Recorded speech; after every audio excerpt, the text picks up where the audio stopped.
ვართ თვითონავართ ცივილიზებული ხალხი. Გასაკვირველია გვინდა რომ ცივილიზებულ ხალხთან გქონდეს ურთიერთობა.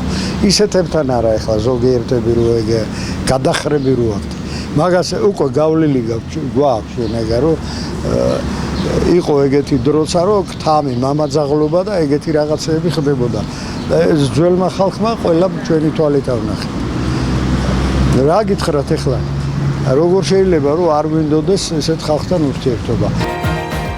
უცლებელია ჩვენი ქვეყნის განვითარების ევროპის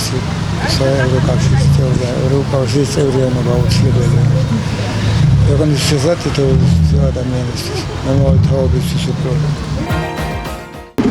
ევროპა ვისრას მოუტას, ოღონდაც გამაგები. აი რა არის ევროპა? ჯერ თქვენ ამიხსენით, აბა ევროპაში რომ პენსიონერების რომ კარგი ანაზღაურება აქვს, ხელფასები არის, სამსახურებია, საქართველოში რა არის? მით უმეტეს აი ამ გორში. აი რა ევროპამდე ხო რა სამობს, უაყვავებულები ვიყავით, ეხლა ევროპელები ხო სულ აგვაშენებენ, აი.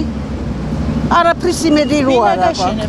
არავის იმედი არ მაქვს, არც იმთავრობისა, არც ამთავრობისა. კაცი რო ვიყო, ეხლა ერთი კარგისას ვიტყოდი, იმისასა და ამისასაც, მაგრამ რა უნდა ვთქვა?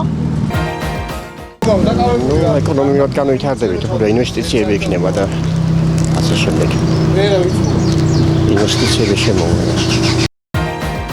დარწმუნებული ვარ, რომ ჩვენი ევროპული გზა და ევროპული ისტორიული მემკვიდრეობა ისევ საქართველოში დაბრუნდება და საქართველო და ევროპა ისევ იქნებიან საერთო ოჯახის წევრები. ევროპა არ არის მხოლოდ ტერიტორიული სახელმწიფოებრივი გაერთიანება, ეს არის ადამიანთა კეთილდღეობა, ქართველი მოქალაქის ღირსეული სიბერე და რა თქმა უნდა ღირსეული განათლება ახალგაზრდებს.